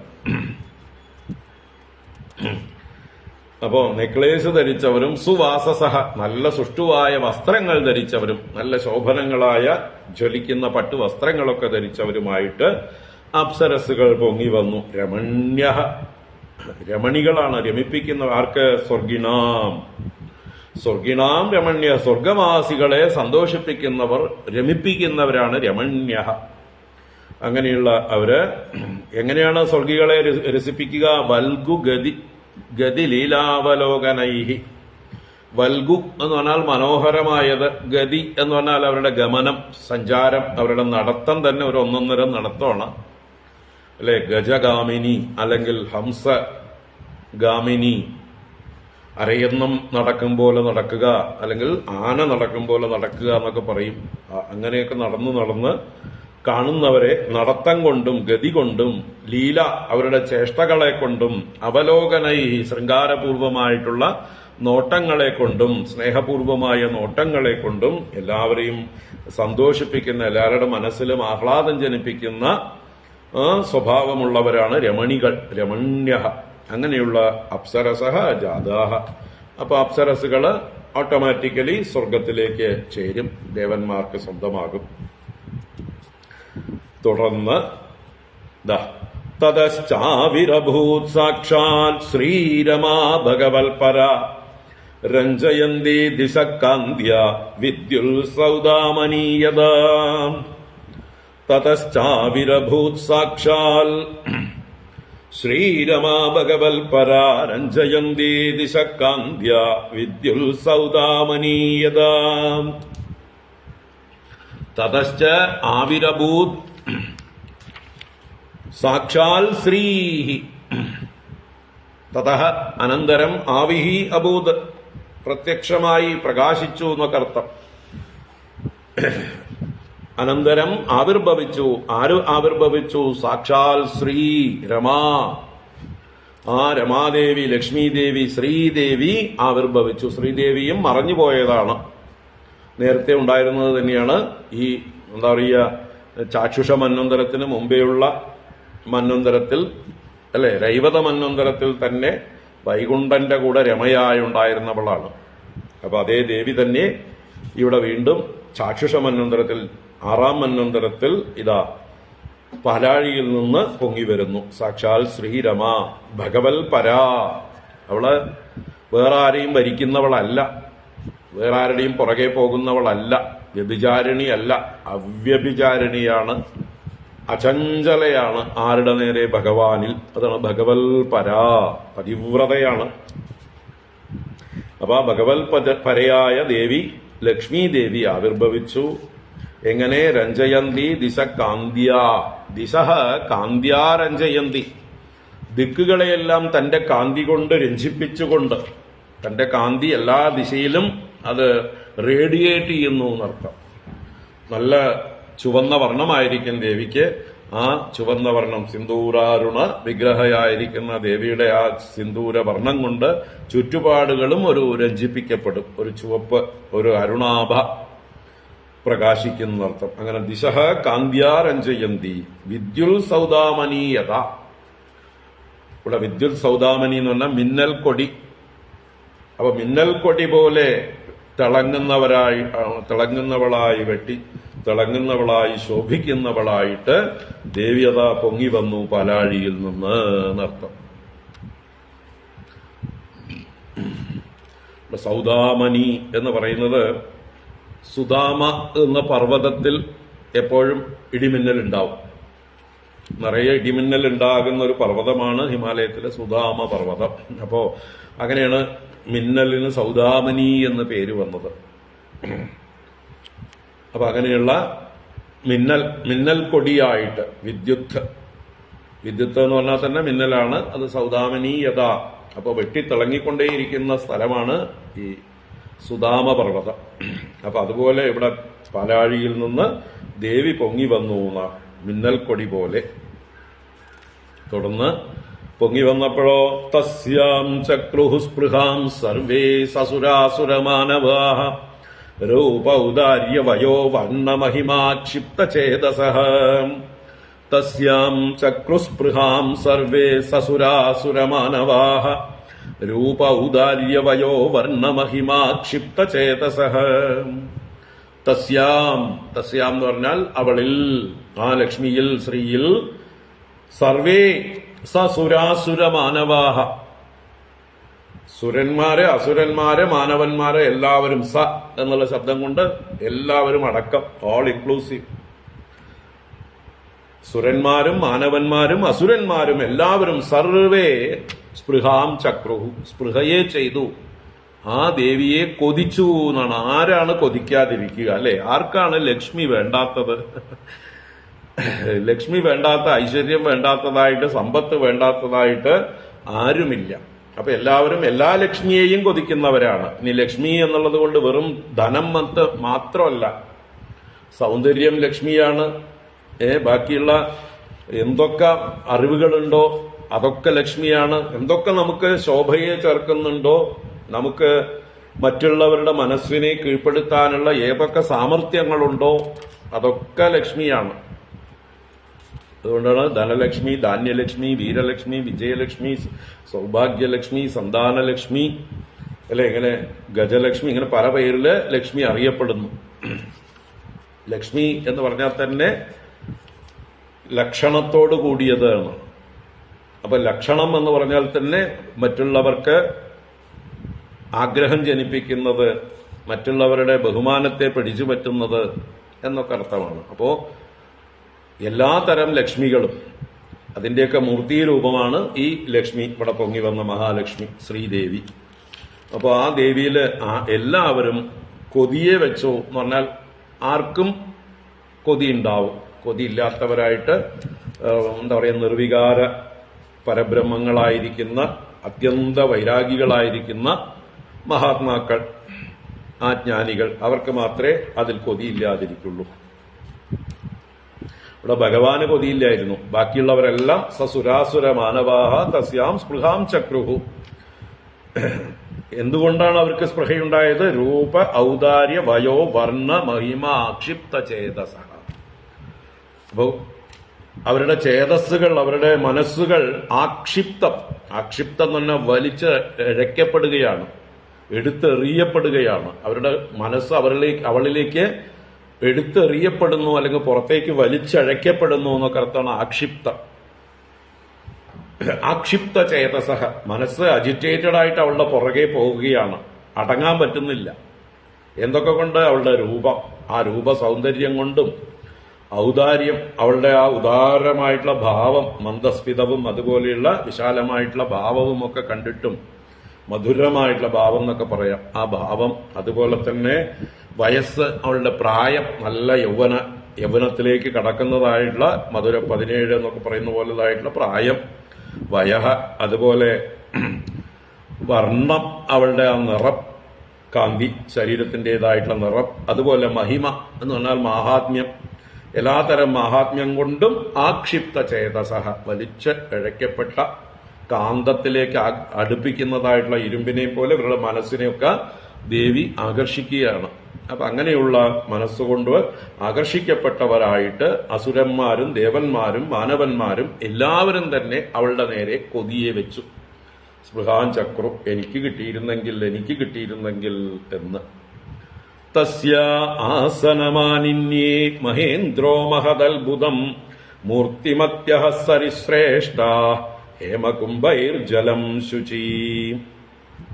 ഇനി ഇവിടെ കൂടിയിരിക്കുന്ന ഓരോ ദേവന്മാരും ബ്രഹ്മാവും എല്ലാം തന്നെ ആ ദേവിയെ സൽക്കരിക്കുകയാണ്, പൂജിക്കുകയാണ്. വന്ന അതിഥിയെ എന്തൊക്കെ മര്യാദകൾ ചെയ്ത് പൂജിക്കാൻ പറ്റുമോ, എന്തൊക്കെ സമ്മാനിക്കാൻ പറ്റുമോ ആ രീതിയിൽ ഉപചാരങ്ങളൊക്കെ ചെയ്ത് ആ ലക്ഷ്മി ദേവിയെ സ്വീകരിക്കുന്നു. തസ്യ ആസനമാനിന്യേ മഹേന്ദ്രോ മഹദൽബുദം മൂർത്തിമത്യഃ സരിൽ ശ്രേഷ്ഠ ഹേമകുംഭൈർജലം ശുചി. തസ്യാഹ, അവൾക്കായിക്കൊണ്ട്, അല്ലെങ്കിൽ അവൾക്ക് ആസനം ആനിന്യേ, ആസനത്തെ, ഇരിക്കാനുള്ള സിംഹാസനത്തെ ആനയിച്ചു കൊണ്ടുവന്നു. ആര്? മഹേന്ദ്ര. ഏറ്റവും വലിയ സിംഹാസനത്തിൽ ഇരിക്കുന്ന ആളാണ് ഇന്ദ്രൻ. അപ്പൊ ഇന്ദ്രൻ തന്നെ ഇവൾക്ക് ഉത്തമമായിട്ടുള്ള ആസനത്തെ കൊണ്ടുവന്നു കൊടുത്തതാണ്. മഹദൽബുദം, മഹതായ അത്ഭുതകരമായിട്ടുള്ള ആസനത്തെ മഹേന്ദ്രൻ തന്നെ ദേവിക്കായിട്ട് കൊണ്ടുവന്നു. തസ്യാഹ ആനിന്യേ. ഇനി മൂർത്തിമത്യഃ സരിൽ ശ്രേഷ്ഠാഹ. സരിത് ശ്രേഷ്ഠകളെന്നാൽ നദികൾ, സരിത്തുകൾ. അതിൽ ശ്രേഷ്ഠകളായിട്ടുള്ള ഗംഗ, യമുന, ഗോദാവരി, നർമ്മദ, സരസ്വതി, കാവേരി മുതലായിട്ടുള്ള നദികളൊക്കെ മൂർത്തിമത്യഃ. മൂർത്തിമത്യഃ എന്ന് പറഞ്ഞാൽ ദേവതാമൂർത്തികളെ ധരിച്ചുകൊണ്ട്, എല്ലാവരും ആ ദേവതകളായിട്ട് സ്ത്രീ രൂപം ധരിച്ചുകൊണ്ട്, മൂർത്തി എടുത്തുകൊണ്ട്, ഹേമകുംഭൈഹി ശുചിഹി ജലം. ഹേമകുംഭങ്ങൾ, സ്വർണ കലശങ്ങളിൽ ദേവിക്ക് അഭിഷേകം ചെയ്യാനായിട്ട്, കുളിക്കാനായിക്കൊണ്ട് നല്ല ശുദ്ധമായിട്ടുള്ള ജലം കൊണ്ടുവന്നു. അപ്പൊ ഗംഗാദി തീർത്ഥ നദികൾ, സരിത്തുക്കൾ സ്വയം ദേവതാരൂപത്തില് സ്വർണകലശങ്ങളിൽ ശുദ്ധമായ ജലവുമായി ദേവിക്ക് അഭിഷേകത്തിനായിക്കൊണ്ട് വന്നു ചേർന്നു. മൂർത്തിമത്യഹസരിൽ ശ്രേഷ്ഠ ഹേമകുംഭൈർജലം ശുചി ആഭിഷേചനികാ ഭൂമി ആഹരത് സകലൗഷധീ ഗാവഃ പഞ്ച പവിത്രാണി വസന്തോ മധുമാധവൗ. ആഭിഷേചനികാ ഭൂമി ആഹരത് സകലൗഷധീ ഗാവഃ പഞ്ച പവിത്രാണി വസന്തോ മധുമാധവൗ. അപ്പോ ആഭിഷേചനികാഹ എന്ന് പറഞ്ഞാൽ അഭിഷേകത്തിനാവശ്യമായ സകല ഔഷധീഹി, സകല ഔഷധികളെയും നർത്തം. അപ്പൊ സസ്യത്തിൽ നിന്നുള്ളതായിട്ട് നല്ല സുഗന്ധദ്രവ്യങ്ങൾ, സുഗന്ധ വസ്തുക്കള്, അത് പൂക്കളാവാം, ഇലകളാവാം, വേരുകളാവാം, എന്തൊക്കെ ഔഷധങ്ങളിൽ നിന്ന് കിട്ടുന്നതായിട്ടുള്ള അല്ലെ, നമ്മൾ സുഗന്ധദ്രവ്യങ്ങളെ കൊണ്ട് തേച്ച് കുളിക്കാറുണ്ട് അല്ലെ.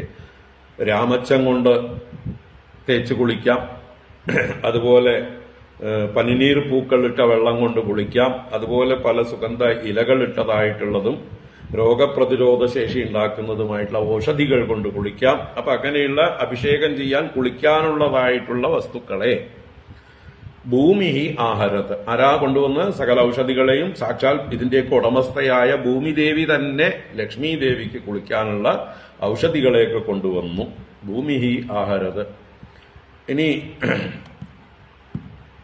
ഗാവഹ പഞ്ചപവിത്രാണി, അതുപോലെ മധുമാധവൗ ആഹരത്. ആര്? വസന്തഃ. വസന്തൻ, വസന്ത ഋതു, ഋതുവിന്റെ ദേവനാണ് വസന്തൻ. അപ്പൊ വസന്ത ഋതു പവിത്രാണി പഞ്ചഗാവഹ, പവിത്രങ്ങളായ പഞ്ചഗാവകളെ എന്ന് പറഞ്ഞാൽ ഗോമയങ്ങളെ, പഞ്ചഗവ്യം എന്ന് പറയുന്ന വസ്തുക്കളെ, പവിത്രങ്ങളായ പഞ്ചഗവ്യങ്ങളെ ആര് കൊണ്ടുവന്നു? വസന്തൻ കൊണ്ടുവന്നു. വസന്തൻ തന്നെ പിന്നെ മധുമാധവൗ ആഹരത്. മധുമാധവൗ എന്നുള്ളത് എന്താ പറയുക, വസന്ത ഋതുവിലെ 2 മാസങ്ങളാണ് മധുമാസം, മാധവമാസം. അപ്പൊ മധുമാസത്തിലും മാധവമാസത്തിലുമാണ് ഏറ്റവും അധികം പൂക്കളും പഴങ്ങളും ഉണ്ടാവുക.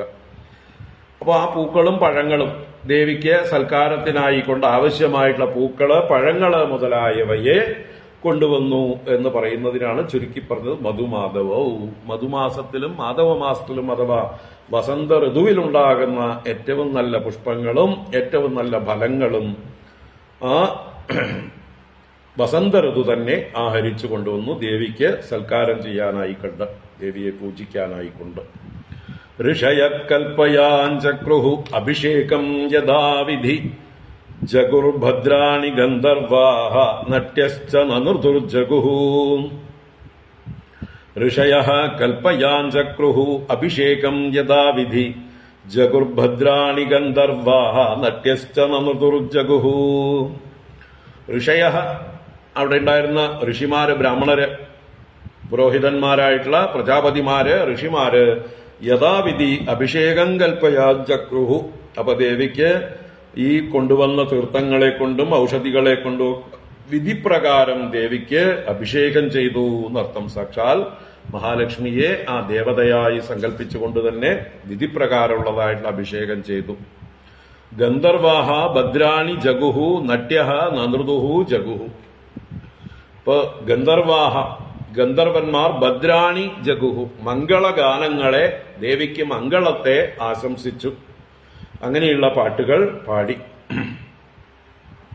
മംഗളഗാനങ്ങൾ ചെയ്തു. ആര്? ഗന്ധർവന്മാര്, ദേവലോകത്തെ പാട്ടുകാര്. അതുപോലെ നട്യ, നടികൾ, നാട്യം ചെയ്യുന്നവർ, അഭിനയിക്കുകയും നടനം ചെയ്യുകയും ചെയ്യുന്നവരായിട്ടുള്ളവര് നൃദുഹു ജഗുഹു, നൃത്തം ചെയ്യുകയും പാടുകയും ചെയ്തു. അപ്പോ ഗന്ധർവന്മാരും സ്ത്രീകളായ നടികളും അപ്സരസുകളും എല്ലാം നൃത്തം വയ്ക്കുകയും പാടുകയും ചെയ്തു. ഋഷികൾ ദേവിക്ക് അഭിഷേകം ചെയ്തു യഥാവിധി. മേഘാമൃദംഗപണവമുറജാനകോമുഖാൻ വ്യനാദയൻ ശംഖവേണുവീണാസ്തുമുലനിസ്വനാൻ. മേഘാമൃദംഗപണവമുറജാനകോമുഖാൻ വ്യനാദയൻ ശംഖവേണുവീണാസ്തുമുലനിസ്വനാൻ. മേഘാഹ, മേഘങ്ങള് വാദ്യഘോഷങ്ങളെ മുഴക്കി. മന്ദമന്ദമായിട്ട് ഗർജിച്ചു എന്നർത്ഥമാണ്. അപ്പൊ മൃദംഗ, പണവ, മുരജ, ആനക, ഗോമുഖാൻ വ്യനാദയൻ. വ്യനാദയൻ വിനാദം ചെയ്തു, വിശേഷമായി ശബ്ദിപ്പിച്ചു. എങ്ങനെ? തുമുല നിസ്വന, ഗംഭീരമായിട്ടുള്ള സ്വനങ്ങളെ ഉണ്ടാക്കി. അതുപോലെ ശംഖ, വേണു, വീണാഹ, ശംഖം, വേണു, വീണ ഇങ്ങനെയുള്ള വാദ്യങ്ങളെയും.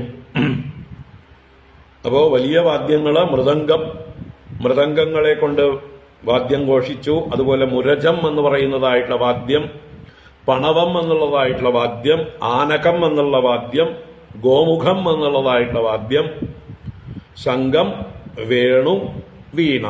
അപ്പൊ ഇങ്ങനെയുള്ള എല്ലാ വാദ്യങ്ങളെയും വേണ്ട പോലെ നല്ല തുമുല നിസ്വനങ്ങളായി ഗംഭീര ശബ്ദത്തോടുകൂടി വേനാദയൻ വിശേഷേണ നാദം ചെയ്തു. ആര്? മേഘങ്ങൾ. മേഘങ്ങള് ഈ ഓർക്കസ്ട്രയുടെ കാര്യം, വാദ്യഘോഷങ്ങളുടെ കാര്യം ഏറ്റെടുത്ത് അവര് ചെയ്തു. തതോ അഭിഷിഷിച്ചുർദേവീം ശ്രിയം പത്മകരാം സതീം ദിഗിബാ പൂർണ്ണകലശൈഃ സൂക്തവാക്യൈർദ്വിജേരിതൈഃ. തതോ അഭിഷിഷിച്ചുർദേവീം ശ്രിയം പത്മകരാം സതീം ദിഗിഭാ പൂർണ്ണകലശൈഃ സൂക്തവാക്യൈർദ്വിജേരിതൈഃ. തതഃ അനന്തരം അഭിഷിഷിച്ചുഹു, അഭിഷേകം ചെയ്തു. ആര്? ദിഗിബാഹ. ദിഗിബാഹ എന്ന് പറഞ്ഞാൽ ഇബങ്ങൾ എന്നാൽ ആനകളാണ്. ദിഗിബാഹ എന്ന് പറഞ്ഞാൽ ദിഗ്ഗജങ്ങൾ. അപ്പൊ ദിഗ്ഗജങ്ങൾ, 4 ദിക്കിലും സുഗ്രീവൻ മുതലായിട്ടുള്ള 4 പേരുകളോടുകൂടിയതായിട്ടുള്ള 4 വിശേഷപ്പെട്ട ആനകളുണ്ട്. ദിഗ്ഗജങ്ങൾ എന്നറിയപ്പെടും. അപ്പൊ ആ ആനകള് എന്ത് ചെയ്തു? ദിഗിബാഹ പൂർണ്ണകലശൈഹി അഭിഷിഷിച്ചു.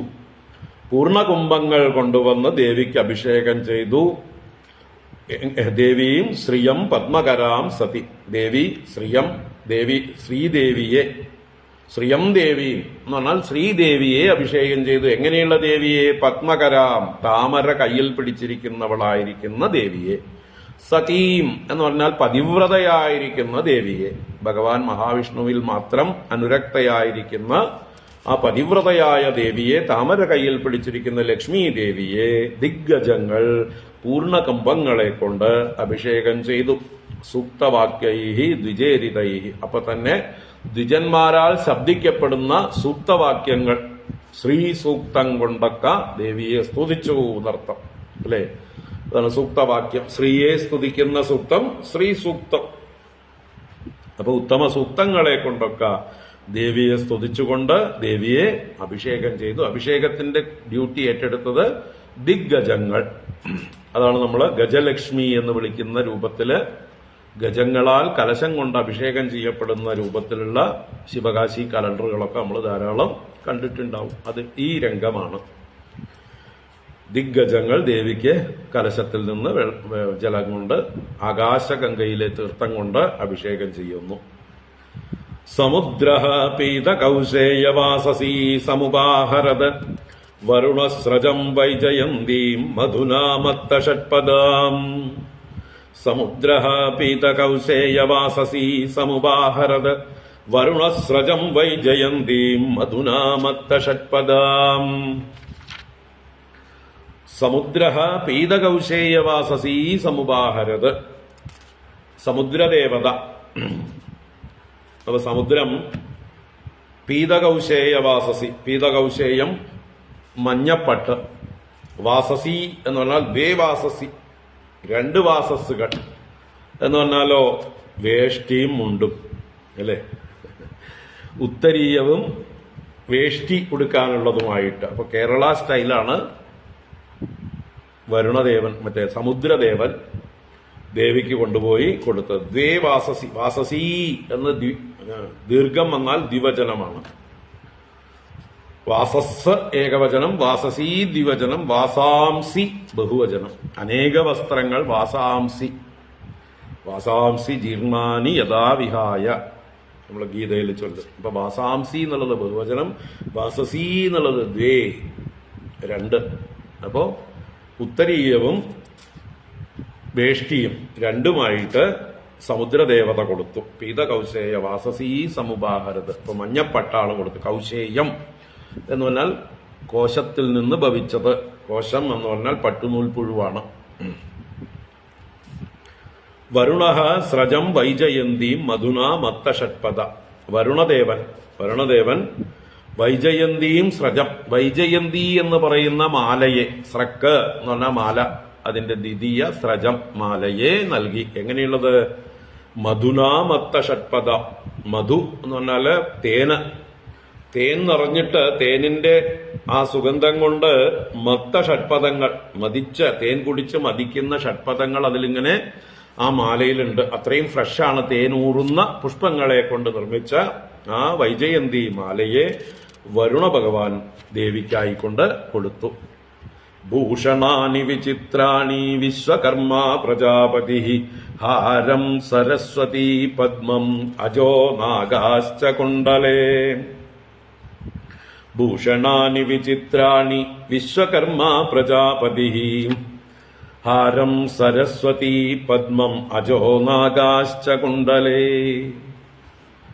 ഭൂഷണാനി വിചിത്രാണി വിശ്വകർമ്മ പ്രജാപതി.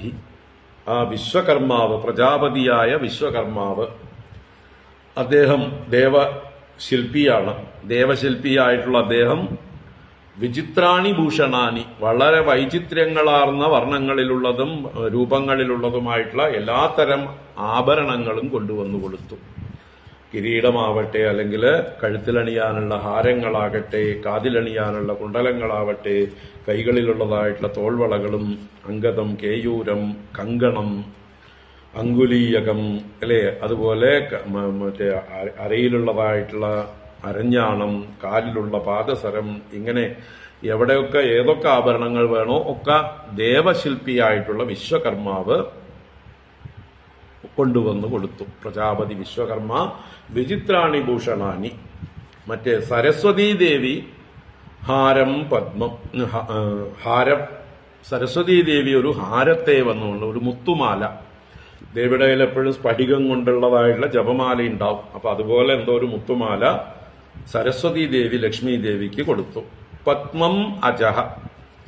അജഹ എന്ന് പറഞ്ഞാൽ ബ്രഹ്മദേവനാണ്. ബ്രഹ്മദേവൻ പദ്മം എന്ന് പറഞ്ഞാൽ താമരപ്പൂവിനെ കൊടുത്തു.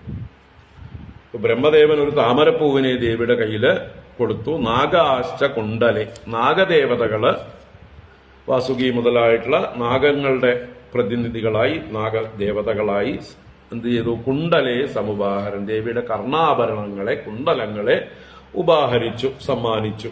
അപ്പൊ ഇങ്ങനെ ഓരോരുത്തരും വന്ന് അവരവരാലാകുന്നതായിട്ടുള്ള സമ്മാനങ്ങൾ ചെയ്ത് ദേവിയുടെ വിവാഹത്തെ ഗംഭീരമാക്കാനായിക്കൊണ്ട് ഒരുങ്ങി.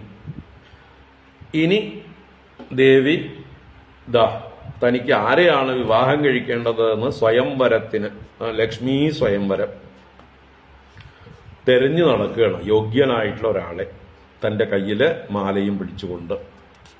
ഇനി സരസ്വതി ദേവി കൊടുത്ത ഹാരം തന്നെയായിരിക്കും ദേവിയുടെ കയ്യിലുണ്ടാവുക. ആ ഹാരവുമായിട്ട് ദേവി തെരഞ്ഞു നടക്കുകയാണ് ആരുടെ കഴുത്തിലിടണമെന്ന്. ആ രംഗം വളരെ വിസ്തരിച്ച് വർണ്ണിക്കുന്നുണ്ട്. ഓരോരുത്തരും കഴുത്തും നീട്ടി നിൽപ്പുണ്ട്. ദേവി ഓരോരുത്തരെയും നോക്കുമ്പോൾ അവരൊക്കെ നല്ല ഗുണമുള്ള ഗംഭീരന്മാരാണ്.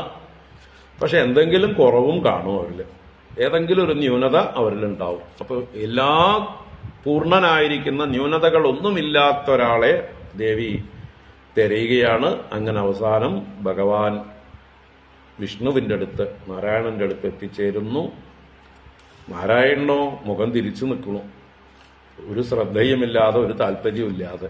അങ്ങനെയുള്ള ഭഗവാന്റെ കഴുത്തിലേക്ക് ദേവി മാലയിടുന്നതും ആ ദേവിയെ ഭഗവാൻ പിന്നെ ബഹുമാനിക്കുന്നതുമായിട്ടുള്ള ശ്ലോകങ്ങൾ ഇനിയും 9 ശ്ലോകങ്ങളുടെ, അതിപ്പോ എന്തായാലും വായിച്ചാൽ തീരില്ല. 17 മുതൽ 25 വരെയുള്ളതായിട്ടുള്ള ശ്ലോകങ്ങളിലാണ് അത് പറഞ്ഞിരിക്കുന്നത്. നമുക്ക് നാളെ നോക്കാം. നാളെ സംശയമാണ്. നാളെ ഇവിടെ പാലക്കാടൊരു ക്ഷേത്രത്തിൽ കുംഭാഭിഷേകമാണ്. രാവിലെ 11 മണിക്ക് അവിടെ പോകും. പാലക്കാട് മൂറണി എന്ന് പറയുന്ന സ്ഥലത്ത് വിത്തുണി എന്ന് പറയുന്ന ഒരു ചെറിയ ദേശമുണ്ട്. അവിടെ പ്രശസ്തമായിട്ടൊരു ശനീശ്വരൻ കോവിലാണ്. പക്ഷെ അവിടെ ഏറ്റവും പ്രധാനം ശിവപാർവതിമാരുടെ സന്നിധിയുണ്ട്, സുബ്രഹ്മണ്യസ്വാമി, ഗണേശ ഭഗവാൻ, എല്ലാവരുടെയും സാന്നിധ്യമുള്ളതാണ്. പക്ഷെ ശനീശ്വരന് പ്രാധാന്യമുള്ള ഒരു ക്ഷേത്രവും കൂടിയാണ്. അപ്പോൾ അവിടെ കുംഭാഭിഷേകം നടക്കുന്നു. തമിഴ്നാട്ടിൽ നിന്നുള്ള അനേക മഠങ്ങളിലെ മഠാധിപതിമാരൊക്കെ വരുന്നുണ്ട്. അപ്പോൾ എന്നെയും അവിടേക്ക് ക്ഷണിച്ചിട്ടുണ്ട്. അപ്പോൾ ആ സമയത്തൊന്ന് പങ്കെടുത്തിട്ട് വരണമെന്ന് ആഗ്രഹമുണ്ട്. നോക്കട്ടെ. അപ്പോൾ അതുകൊണ്ട് നാളെ ഉണ്ടാവില്ല. വൈകുന്നേരങ്ങളൊക്കെ എൻഗേജിലാണ്. ചിദാനന്ദപുരി സ്വാമിജിയുടെ കൂടെയാണ്. മറ്റന്നാൾ നമുക്ക് ക്ലാസ് എടുക്കാം. മറ്റന്നാൾ ചിലപ്പോൾ ഇല്ല, മറ്റന്നാളും ഉണ്ടാവില്ല. നാളെ 20, മറ്റന്നാൾ 21 ഒരു മീറ്റിംഗ് ഉണ്ട്. സ്വാമിജിയോട് കൂടെ വേറെ ചില പരിപാടികളായിട്ടൊരു മീറ്റിംഗ് ഉണ്ട് 21. അപ്പം ഇനി 22 ക്ലാസ് ഉണ്ടാവുള്ളൂ. 22 കാണും. തിരക്കാണ്. ഹരി ഓം.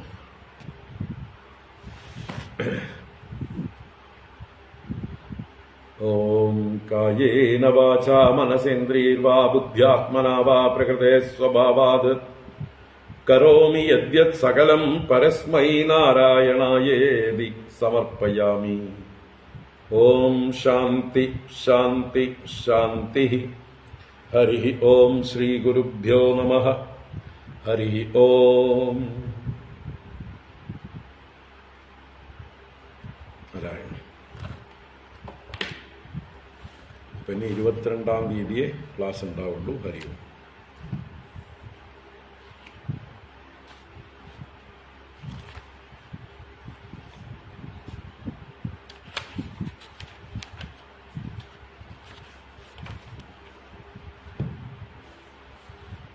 നാരായണ. ഹരി ഓം. ഹരി ഓം. എല്ലാവർക്കും ശുഭദിനം.